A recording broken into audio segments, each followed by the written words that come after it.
Welcome back to TwoGunTerry and Friends. I'm TwoGunTerry, and today we're going to remake that video I made of my Volquartsen pistols and rifles indoors under controlled elements. But first, here's my intro. Are you ready?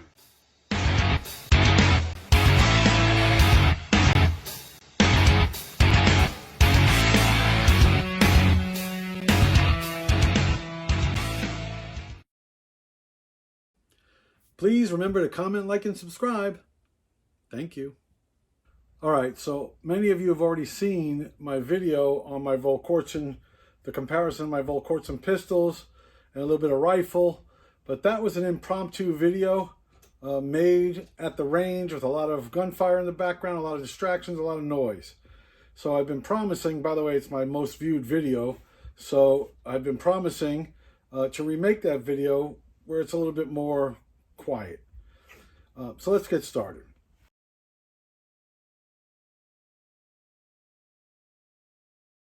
So the first pistol I'd like to talk about is the Ruger 2245 Light.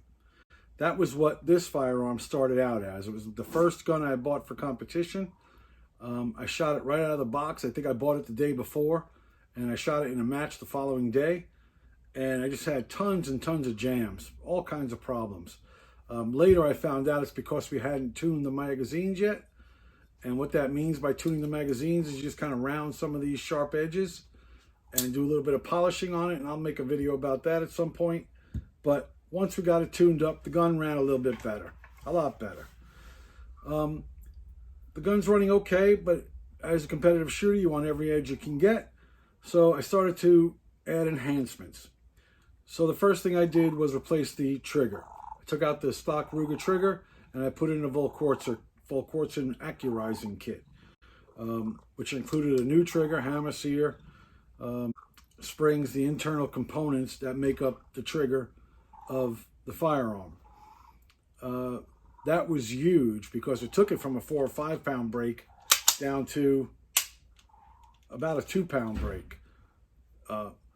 Much closer to what I shoot today in all my firearms is 2 pounds or less. And it had a pretty good reset also, if I remember correctly. This one's actually a little long.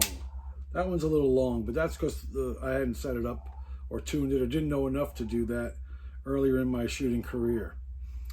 After I changed out all the internals, I went for the new barrel, the LLV barrel, which is much more accurate than the stock Ruger barrel.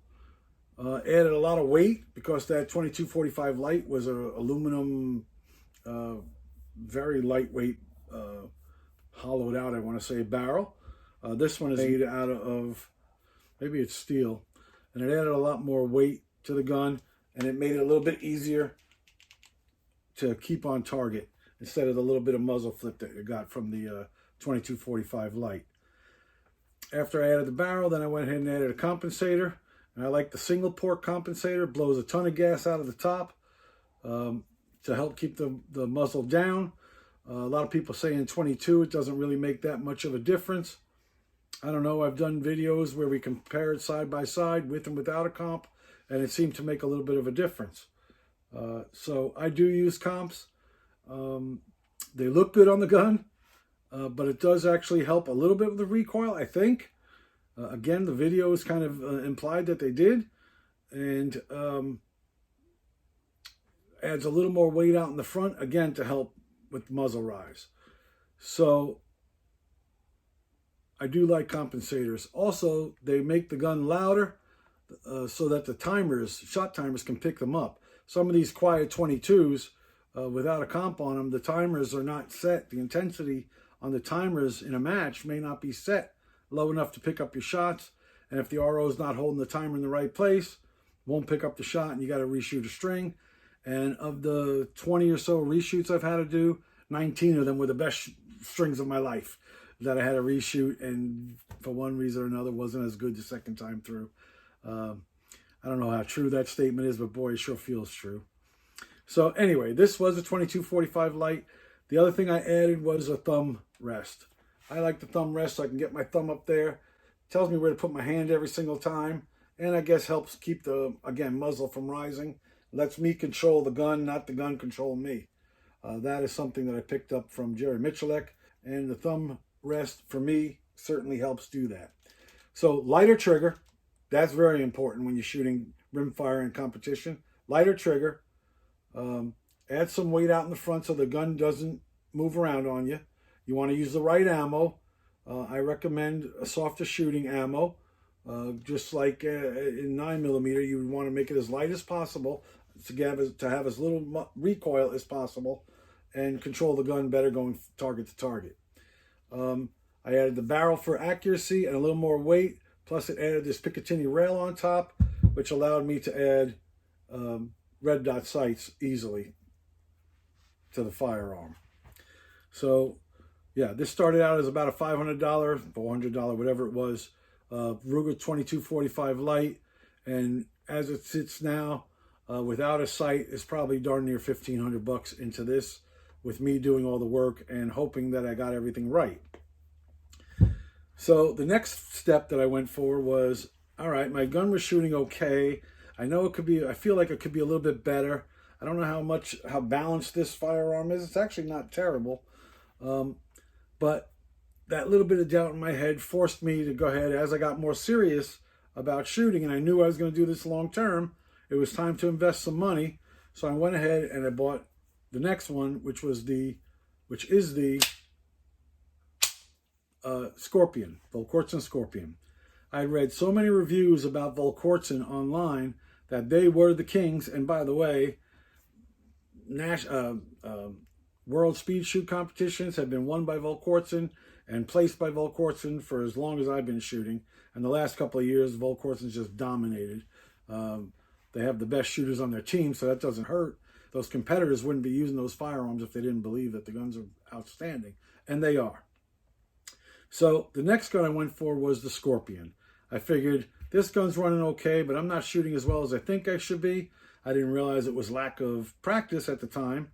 But I wanted to get rid of that doubt that the gun was holding me back. So I bought the Volquartsen Scorpion. It was about $1,400, brand new from the factory, all tuned by Volquartsen and not second guessed by me. But so it made a lot of sense.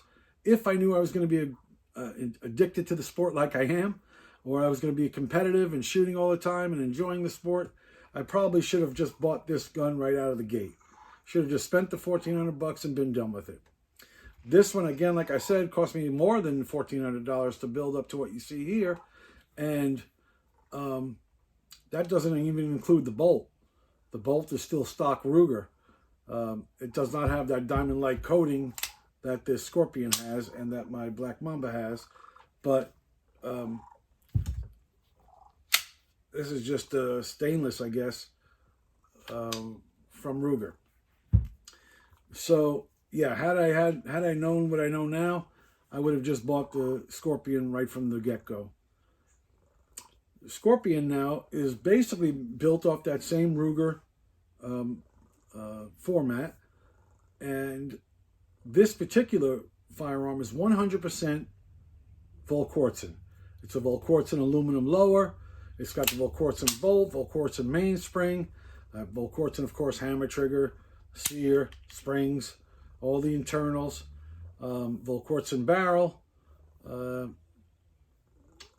and has become the feel that I look for in firearms. I wanted the 1911 style grip. I didn't want the Rugers, where it's really cocked back. Buckmark's that way, and some of the Rugers are that way. Not the 2245 light. When they say 2245 light, the 45, they're referring to the grip. It's the same as a 1911, basically. And that was the angle of the grip that I wanted when I was shooting. It's what felt most comfortable for me. Different strokes for different folks, but for me, it was the grip angle that I was looking for. I didn't change anything on this gun. The only thing I did was I added the Seymour sight on top, the red dot, and it did not come with a thumb rest, so I did add the thumb rest. But other than that, those are the only changes I made to the firearm. The biggest difference between this gun and this one, which are both 90, this one's 90% Volquartsen, everything but this lower polymer, lower hand grip there. They are virtually the same firearm. Let me see. Yeah, everything on it's Volquartsen. So everything on here is Volquartsen, just like this firearm, with the exception of the lower, the grip area. I even changed the grip. I don't know what they're called. The grips on this lower. I think these are Hogue, rubberized kind of thing, where it kind of just sticks better in my hand. So Volquartsen, when they came out with the Scorpion, it already comes with the Hogue grips, so that feels great. It just felt like an extension of me. I just love this gun. So my confidence between what I built and what Volquartsen built went through the ceiling, because I knew that this was built by one of the finest rimfire manufacturers of pistols in the world. This is a Mark III. The Scorpion is based off the Mark III. And because it's based off the Mark III, it is that where you have to put the magazine in, drop the handle, turn it upside down, pull all this stuff out of here. And I even messed it up already just now. So it's an aluminum lower, and it's a little heavier. And it feels, you can feel that extra weight in the back where you need it. And it just feels fabulous. So I had to have this gun because it was 100% Volquartsen. It removed any doubt that I had that my firearm was holding me back. Because it boosted my confidence, guess what? I started to shoot better. I'm sure it had something to do with the firearm itself, but I'm telling you, it was the confidence boost that came from owning this firearm was just as powerful. When you go to the Mark IV, or Volquartsen's version of the Mark IV, which is the Black Mamba. The Black Mamba now, with some subtle differences, they changed the way the barrel was shaped, kind of more like a teardrop, I guess, where it's narrow on the top and then it gets a little wider and comes back around. If you looked at it from the front, I guess you guys can see it from there. And the weight distribution changed to the front of the firearm.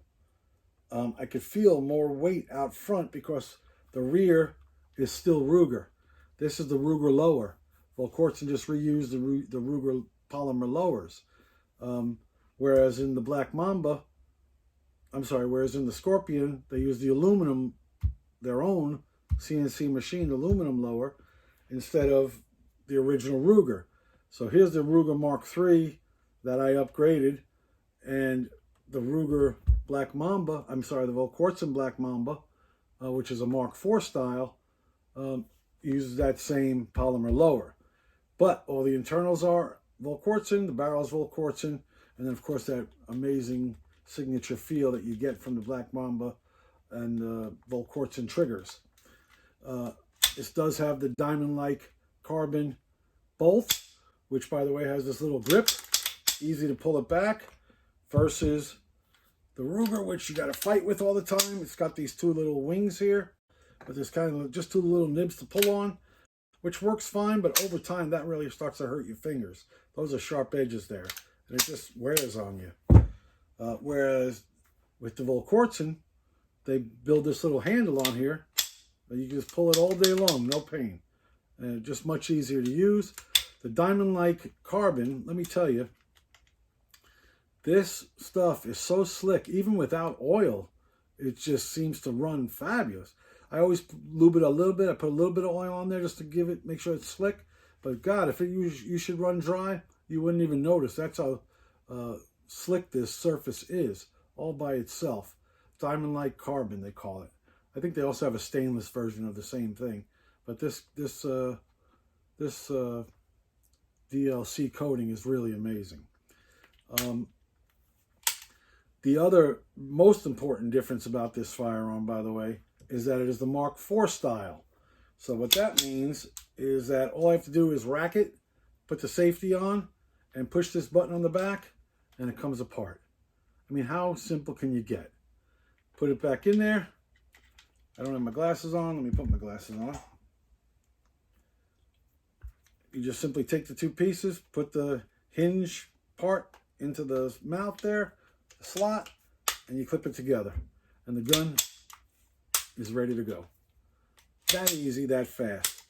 That's why the Black Mamba is a huge upgrade over everything that came before it. All right. Another big difference, or another thing to be aware of, that the Mark III version of the gun, let's see if it works in here too. The Mark III version, their magazines, that goes in no problem, comes out no problem. This may not work because I got the gun all jammed up now, but it fits the Mark III no problem. If we go to put it into the Mark IV version or the Black Mamba version, so it fits the Ruger Mark III magazines, fit the Mark III, and it fits the the Scorpion. But when I put it into the Black Mamba, the Mark IV version doesn't work, doesn't fit, won't go in. However, when you say that, the magazines for the Mark IV and the Mark III almost look identical. In fact, I don't know what the heck the difference is. It's extremely subtle, whatever the difference is, but it doesn't fit. I can tell you that much for sure. I've changed base pads, so you can't go by the base pads. These are tandem cross base pads, just so that I can make sure I get the magazine up inside the gun. Same with these, but these are Volquartsen. They're made out of aluminum, a little heavier. Those are the same base pads I use now. And it goes in and just fits beautiful, just like that. But the Mark IVs do fit into the Mark III and work in the Mark III. No problem. No problem. As they should. So the point is, the Mark IIIs work in only the Mark IIIs, but the Mark IVs work in all the Mark IIIs and Mark IVs. One other thing about this Black Mamba, I got it with black target sights, by the way. I never use them. I left them on the gun. I don't know why, because I guess I didn't want to take them off in case I ever decided to switch over to iron sights, which I may be doing soon here. We'll see. But I just left them on there. They came with it. I got them where they're all blacked out in the front, and the front sight is also blacked out. I prefer a fiber optic sight up front, and if I can find one, I will make that happen. But I never use it that way, so for now it just stays as is. The grip is a little different. These are the Hogue grips that I was telling you about on the Mark IIIs.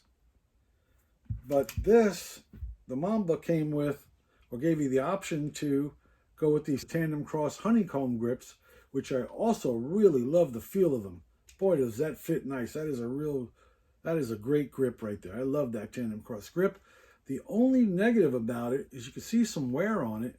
The Hogues never wear. They've always stayed, I won't say never wear, but for as long as I've been shooting these guns, tens, hundreds of thousands of rounds, they've never worn on any of these.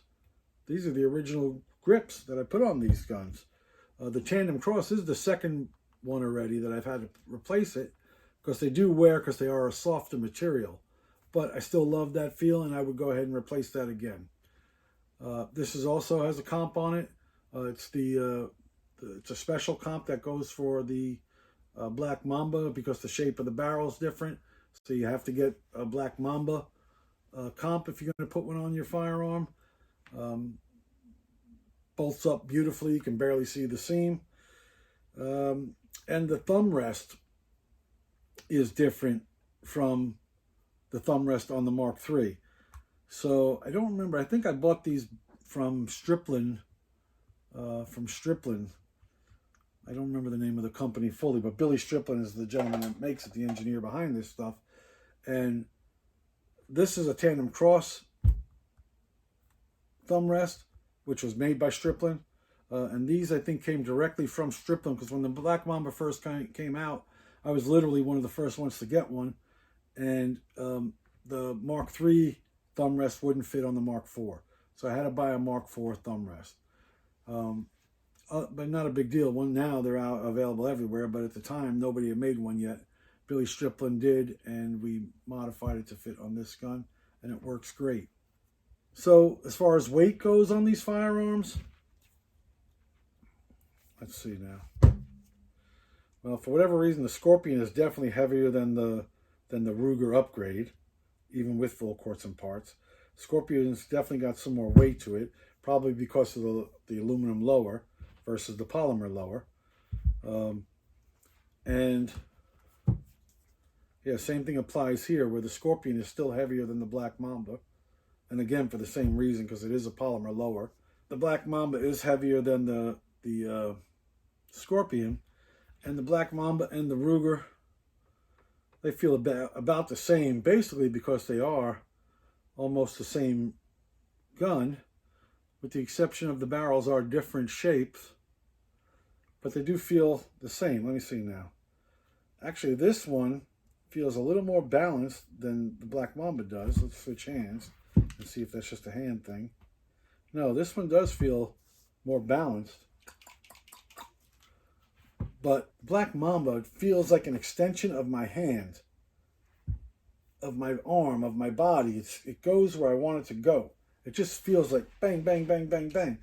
When you're picking out a firearm, that's what they're telling you to look for. Make sure it's extremely comfortable for you so that you can move it and feel good while you're using it. Comfort, instead of worrying about where your hand is the whole time or how to angle the gun, that's bad. So you get one that fits you right out of the gate, and you're ahead of the game that much more. The only thing I did tweak on all of these, by the way, are the magazines. I mentioned that a little bit earlier. You take a Dremel tool and you just round these edges on both sides of this feed lip here. And then I usually polish the where this button travels. And I take it apart and I smooth out any edges or I forget what they call it when they put it in a mold and there's a little line there because the two mold halves come together. A little bit of plastic pops out. There's a word for that I can't recall right now. But I sand all that off. I Dremel these edges here and smooth them out, polish it, polish the button itself, polish the rail, the channel here, change the base pads out just so I can have more control, making sure that they go up inside the firearm. Okay, which one shoots the best? So I went from the Ruger upgrade to Volquartsenized, I call it, to the Scorpion. Then I bought the Black Mamba, and I shot the Scorpion for about a year. Then the Black Mamba came out. I shot the Black Mamba for about a year, and now I've gone back to the Scorpion. I think the weight is what I was trying to see if it makes a difference or not. My times always seem to be a little bit better with the Scorpion over the Black Mamba. I don't know what that is or why that is. But just because of the frustration of having to deal with this setup here, the terrible design by Ruger, I'm going back to the Black Mamba again. I shot this actually in my last match at Area 6 there. So I'm back to the Black Mamba. I don't want to deal with that headache anymore. The Scorpions are maybe this much better shooting, but dealing with it on a day-to-day basis, the Black Mamba is the way to go. If you want to try your hand with the Scorpion, I wouldn't say no, but make sure you master how to take this mainspring out, clean the gun, and put it all back together again, or you will have some severe headaches. Okay, enough about the pistols. They all shoot fabulous, by the way. I shoot all three of these guns excellently. We're talking about tenths of a second difference, and I don't know if it has one thing to do with the firearm itself or just how I was shooting that day, but basically they shoot very, very well, all of them. Anything Volquartsen makes. All right, this is my 1022. This is probably my favorite gun to shoot.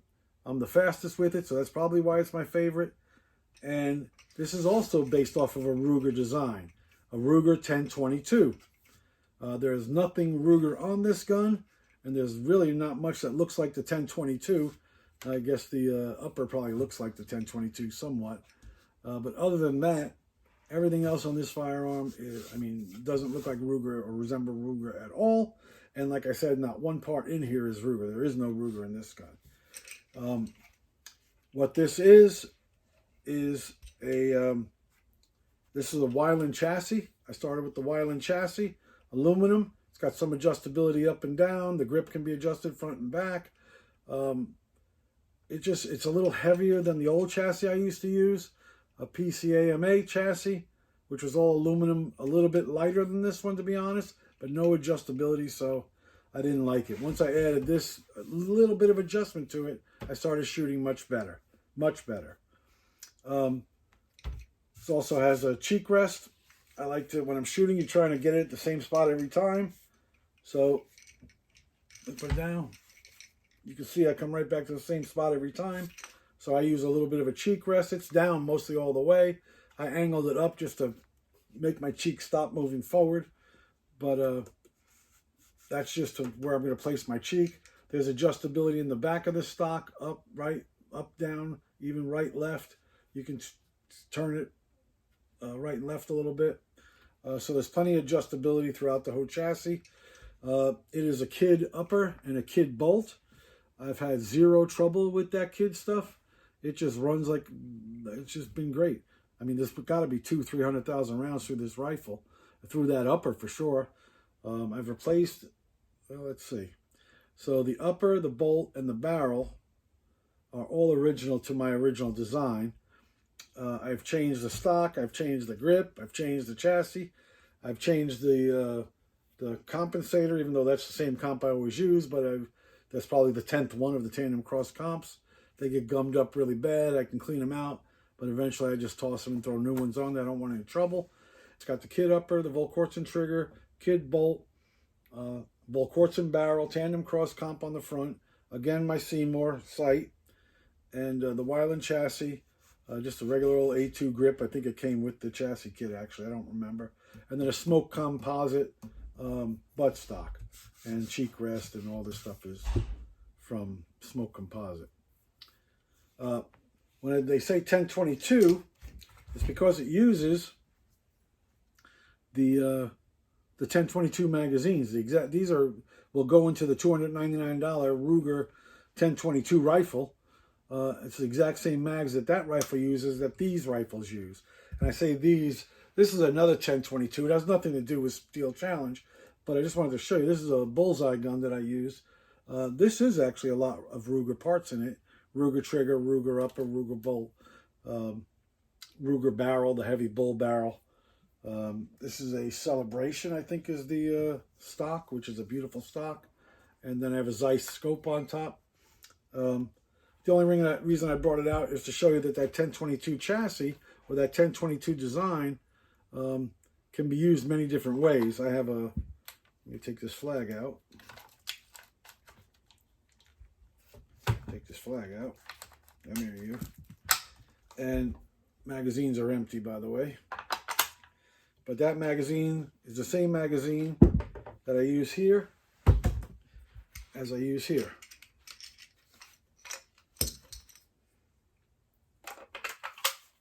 And that's it. It's the same thing. Boom, boom, boom. 10-shot magazines. Listen. Ruger makes the 10-round magazines. They make 15 rounds, 25 rounds, 50 rounds. I've seen the 50 and 50 back-to-back that you turn upside down. It's 100 rounds, or 25 and 25, 50 rounds. When you add that extra weight, it tilts the magazine. If you got that big banana clip coming out with all the bullet weight in there, it'll tilt the magazine on you. And it'll cock inside here. It can move right or left like that. And when it moves even just a little bit, it can cause the gun to jam a lot, because the bolt is trying to strip a new round off the top and feed it directly into the chamber. But if it gets cocked a little bit, it changes that angle and it starts hitting things and rubbing, and it just doesn't work. So stick with the 10-round mags in competition. Save 25 for plinking with your friends. As far as clear mags over black mags, I've had better luck with black mags, but I have my 6 competition mags. They're made up of 3 clear and 3 black. I didn't give a damn about the color. My interest was which ones ran 100% of the time. I had to go through 25 1022 magazines, 1022 magazine times 25, to find 6 reliable magazines that work all the time. So like I just coincidentally, half for black and half for clear. If I had my druthers, I would go with clear so I could see how much, if the ammo's loaded up all the way. If I have 10 rounds in there. On a black mag, if you have 1 round on the top, you don't know if that's 1 or 10 or 6 or 4 or 3. So I've gotten up to a stage and shot the 5 strings, the string of 5 plates, and then noticed my magazine was empty, and I just got dumb luckied because if I needed a 6th shot, I wouldn't have had it in my magazine because I didn't have 5 rounds loaded. So again, the Volquartsen triggers are my babies. This is what I believe in. All 4 of these firearms have Volquartsen triggers in them. I now have a Volquartsen trigger for this guy as well. And I want that same feel. It feels exactly the same whether I'm firing the rifle or the pistol. Any of these pistols. Feel is exactly the same. I have the same exact sight on all 3 of these firearms. This is going to be an iron sight gun, so it doesn't have any sights yet, but it will have iron sights. But if it did have a red dot on it, it would be the exact same thing. These are 12 MOA Seymours. I like the exact same thing on every firearm I have. So if I pick it up to shoot it in a competition now, I'm talking about competition, that the feel of the trigger is exactly the same and my sight picture is exactly the same, one firearm to the other. Very, very often in a match, I will shoot my pistol first. I call it my warm-up gun. Ding, ding, ding, ding, ding. Warming me up for the rifle. And then when I pick up the rifle, other than the way I'm holding it, which is completely different, and the way I stand is a little different, the trigger and the sight picture feel the same. Looking for the dot, the same dot. All right. Both these guys are somewhere around the $1,400, $1,500 range. Your choice, whichever you want. Build it yourself from scratch. It'll cost you about $1,500 anyway. I will say this. Building it from scratch did help me learn a lot about the inside workings of the firearm. If something breaks or something doesn't go wrong or something doesn't feel right, I have a much better chance, not being a gunsmith, I have a much better chance of having an idea of where that problem is occurring and where to look. And where to help other people should they need help. So it does help you kind of master your firearm a little bit better by learning the internal workings of it. But if you don't want to get into all of that, you just buy this right out of the box from Volquartsen, slap a sight on it. If you want a thumb rest and you got a competition gun that you're going to hand down to your children. That's what I have to say about the firearms. I hope this video was informative. And I wanted to just say happy holidays. We're only a few days away from Christmas, so happy holidays and happy Hanukkah and happy Kwanzaa to our video subscribers out there. We definitely appreciate your support, subscribing to the channel. I hope that we give back to you by giving you some good knowledge and help you with your steel challenge and other shooting sports. TwoGunTerry saying happy holidays, friends. Look forward to seeing you out at the range. Take care now. Bye. That's all I have for now. Thank you for stopping by. And remember to like, subscribe, and do what? Don't forget to comment, like, and subscribe. Thank you.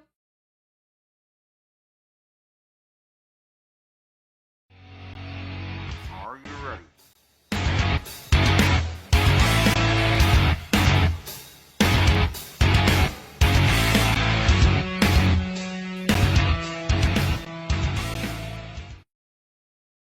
Make ready.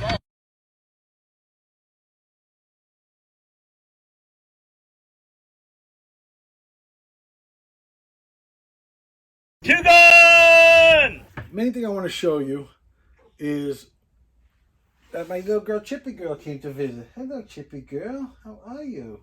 Chippy loves to be in these videos, especially around Christmas time. Say hello to the audience, Chippy. Hi, audience. Hi, audience. That's a pretty girl right there. As accurate as Volquartsen has made them over time. Oh, who's here? What are you doing? Excuse me. Excuse me, I'm making a video here. Off the table. Hello, baby girl. Hello, my pretty kitty. Chippy Girl loves to be on film. You guys have seen her before if you've been watching my channel for a while. She's my little buddy. And she can't resist when the camera's rolling. She's got to be on the camera for some reason. Can you please step down? Okay. You gotta go bye-byes. No kitties up here. Give me a kiss. Go ahead. Go. There you go. All right. I'm not sure I could hate the design of a gun more than I hate this freaking design. So stupid. The only thing, I'm not talking about Volquartsen, I'm talking about the Ruger design. The way that they designed you to have to take this gun down by pulling out the mainspring and dropping it down and then separating the two pieces. What a pain in the ass. That was solved with the Ruger Mark IV.